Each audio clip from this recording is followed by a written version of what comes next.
ವಿಶ್ವಕಪ್ ಫೈನಲ್ನಲ್ಲಿ ತೆಗೆದುಕೊಂಡ ಕ್ರಿಕೆಟಿನ ಈ 3 ನಿರ್ಧಾರಗಳಿಂದ ತಂಡಗಳು ವರ್ಲ್ಡ್ ಕಪ್ ಅನ್ನು ಗೆದ್ದಿತು. ಭಾಗ 2 ನಂಬರ್ 1 ಟಿ20 ವಿಶ್ವಕಪ್ 2007. ಈ ಫೈನಲ್ ಪಂದ್ಯ ಭಾರತ ಮತ್ತು ಪಾಕಿಸ್ತಾನದ ನಡುವೆ ನಡೆಯಿತು.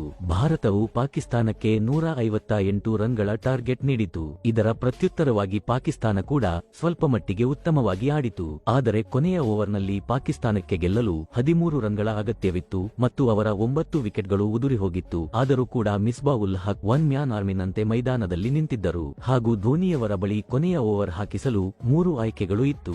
ಯೂಸುಫ್ ಪಠಾಣ್, ಹರ್ಭಜನ್ ಸಿಂಗ್ ಮತ್ತು ಜೋಗಿಂದರ್ ಶರ್ಮಾ ಎಲ್ಲರೂ ಕೊನೆಯ ಓವರ್ ಅನ್ನು ಎಕ್ಸ್ಪೀರಿಯನ್ಸ್ ಇರುವ ಹರ್ಭಜನ್ ಸಿಂಗ್ ಮಾಡುತ್ತಾರೆ ಎಂದುಕೊಂಡಿದ್ದರು. ಆದರೆ ಧೋನಿಯವರು ಜೋಗಿಂದರ್ ಶರ್ಮಾ ಅವರಿಂದ ಕೊನೆಯ ಓವರ್ ಹಾಕಿಸಿದರು. ಇದರ ಪರಿಣಾಮವಾಗಿ ಭಾರತವು ಈ ವಿಶ್ವಕಪ್ 5 ರನ್ಗಳಿಂದ ಗೆದ್ದಿತು. ನಂಬರ್ 2 ವಿಶ್ವಕಪ್ 2023ರ ಫೈನಲ್. ಈ ಪಂದ್ಯದಲ್ಲಿ ಭಾರತ ತಂಡ ಮೊದಲು ಬ್ಯಾಟಿಂಗ್ ಮಾಡಿತು ಹಾಗೂ ಪವರ್ ಪ್ಲೇನಲ್ಲಿ ರೋಹಿತ್ ಶರ್ಮಾ ಎಲ್ಲಾ ಆಸ್ಟ್ರೇಲಿಯಾ ಬೌಲರ್ಗಳ ಬೆವರಿಳಿಸಿದ್ದರು. ಆದರೆ ಪವರ್ ಪ್ಲೇನ ಕೊನೆಯ ಓವರ್ನಲ್ಲಿ ರೋಹಿತ್ ಶರ್ಮಾ ಹೆಚ್ಚು ರನ್ಗಳನ್ನು ಹೊಡೆಯಲು ಪ್ರಯತ್ನಿಸಿದರು. ಇದೇ ಸಂದರ್ಭದಲ್ಲಿ ಪ್ಯಾಟ್ ಕಮಿನ್ಸ್ ಬೌಲಿಂಗ್ ಮಾಡಲು ಸ್ಪಿನ್ನರ್ ಗ್ಲೆನ್ ಮ್ಯಾಕ್ಸ್ವೆಲ್ ಅವರನ್ನು ಕರೆಸಿದರು. ರೋಹಿತ್ ಈ ಓವರ್ನಲ್ಲಿ 2 ಬೌಂಡರಿ ಹೊಡೆದ ನಂತರ 3ನೆಯ ಬೌಂಡರಿಯ ಆಶೆಯಲ್ಲಿ ಮತ್ತೊಂದು ಶಾಟ್ ಆಡಿದರು. ಆದರೆ ಈ ಬಾರಿ ಬಾಲ್ ಚೆನ್ನಾಗಿ ಕನೆಕ್ಟ್ ಆಗದ ಕಾರಣ ನೇರವಾಗಿ ಟ್ರಾವಿಸ್ ಹೆಡ್ ಅವರ ಕೈಗೆ ಹೋಯಿತು.